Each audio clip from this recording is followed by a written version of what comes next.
Pour porter un jugement moral correct sur l'euthanasie, il faut avant tout la définir clairement.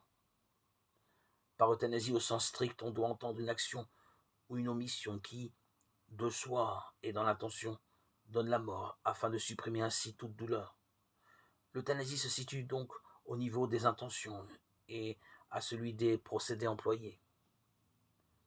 Il faut distinguer de l'euthanasie la décision de renoncer à ce qu'on appelle l'acharnement thérapeutique, c'est-à-dire à certaines interventions médicales qui ne conviennent plus à la situation réelle du malade, parce qu'elles sont désormais disproportionnées par rapport aux résultats qu'on pourrait espérer, ou encore parce qu'elles sont trop lourdes pour lui et pour sa famille.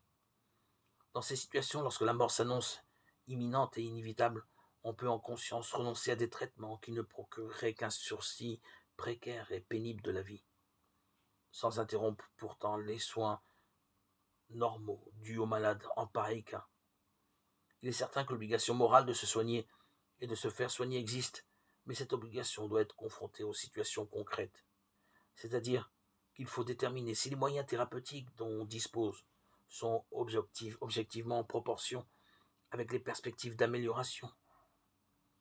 Le renoncement à des moyens extraordinaires ou disproportionnés n'est pas équivalent au suicide ou à l'euthanasie. Il traduit plutôt l'acceptation de la condition humaine devant la mort.